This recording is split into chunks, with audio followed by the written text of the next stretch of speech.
आज हम बात करेंगे इतिहास की शायद सबसे भयानक औद्योगिक आपदा के बारे में। ये कहानी है घोर लापरवाही की, इंसानी तकलीफ की और न्याय के लिए एक ऐसी लड़ाई की जो आज 40 साल बाद भी खत्म नहीं हुई है। ये कहानी है भोपाल गैस त्रासदी की। 5,58,125 ये सिर्फ एक नंबर नहीं है। ये वो सरकारी आंकड़ा है उन लोगों का जिनकी जिंदगी इस एक हादसे ने हमेशा हमेशा के लिए बदल कर रख दी। सोचिए, इस नंबर के पीछे कितने इंसान हैं, कितने परिवार, कितनी अनकही कहानियां हैं। तो सवाल उठता है कि आखिर उस रात ऐसा क्या हुआ था। चलिए चलते हैं सीधे 2-3 दिसंबर 1984 की उस रात में।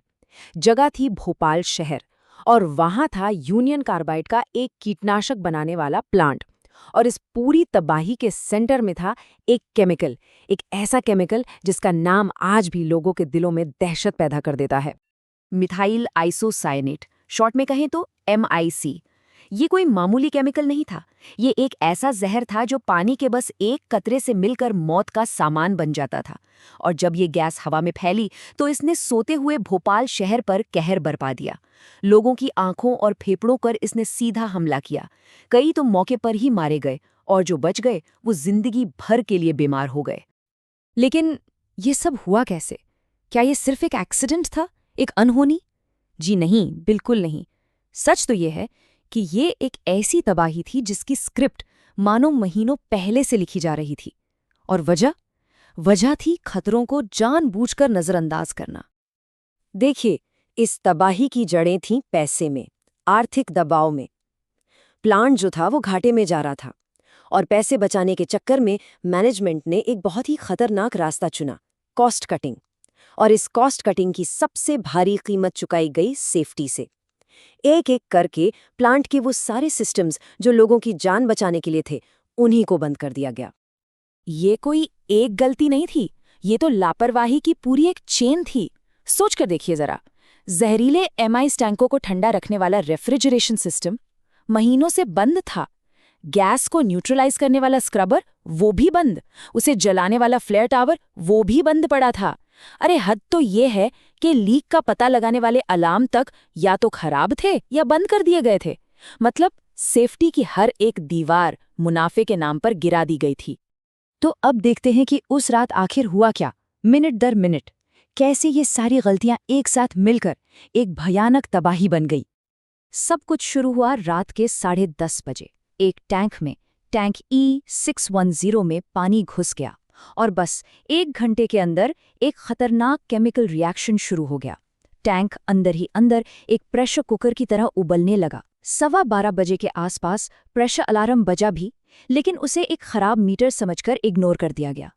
ये एक जानलेवा भूल थी।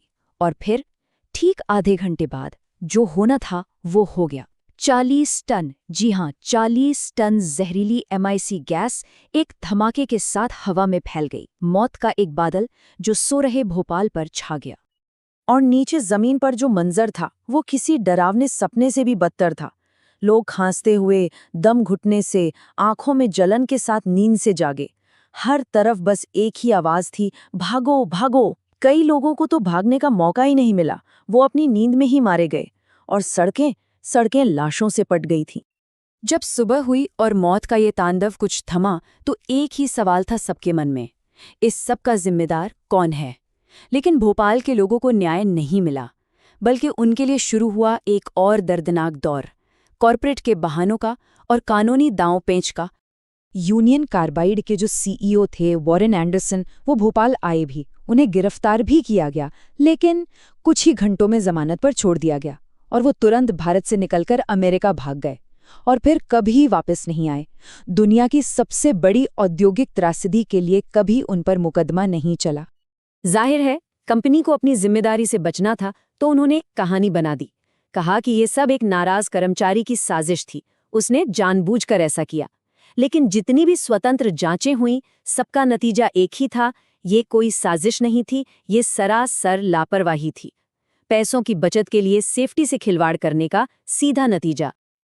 और भोपाल के लोगों के लिए ये तबाही दिसंबर 1984 में खत्म नहीं हुई।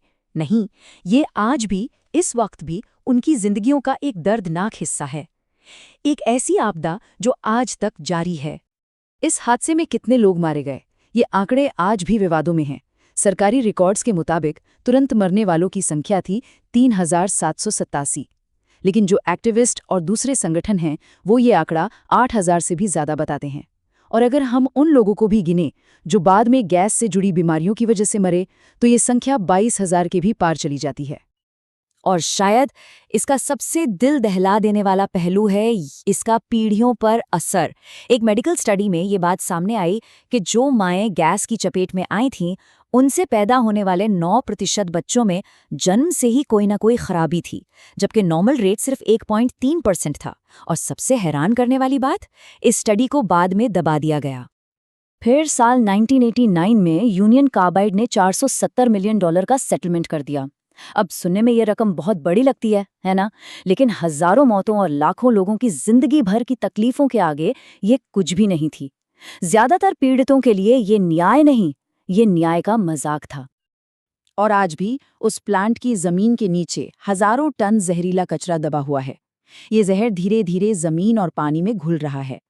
एमनेस्टी इंटरनेशनल जैसी संस्थाएं इस इलाके को एक नाम देती हैं, सैक्रिफाइस जोन, मतलब एक ऐसी जगह जहां के लोगों को कॉर्पोरेट की लापरवाही की कीमत अपनी जान और सेहत से चुकानी पड़ रही है। तो आखिर में सवाल ये उठता है कि ये कहानी आज भी इतनी ज़रूरी क्यों है? वो इसलिए क्योंकि भोपाल ने दुनिया को जो सबक सिखाए थे वो आज भी अधूरे हैं। भोपाल हमें कुछ कड़वी लेकिन बहुत ज़रूरी बातें सिखाता है। पहली, कि पैसा और मुनाफा कभी भी इंसानी जान से बढ़कर नहीं हो सकते। दूसरी, कि बड़ी बड़ी मल्टीनेशनल कंपनियों को उनकी गलतियों के लिए जवाबदेह बनाना ही होगा, चाहे वो कहीं भी हों। और तीसरी, कि पर्यावरण और इंसानों के लिए न्याय की लड़ाई कई बार दशकों तक लंबी खिंच जाती है।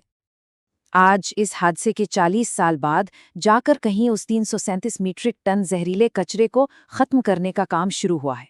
ये एक ज़रूरी कदम है, पर इसमें भी राजनीति हो रही है कि इसे कैसे किया जाए, कहाँ किया जाए। और ये देरी, ये अपने आप में हमारे सिस्टम पर एक बहुत बड़ा सवाल खड़ा करती है। और ये सब हमें एक आखिरी सवाल पर लाकर छोड़ देता है। 40 साल हो गए, क्या दुनिया ने वाकई भोपाल से कोई सबक सीखा है? क्या इस तरह की तबाही जिसे रोका जा सकता था, आज दोबारा हो सकती है? ये एक ऐसा सवाल है जिस पर हम सबको सोचने की जरूरत है।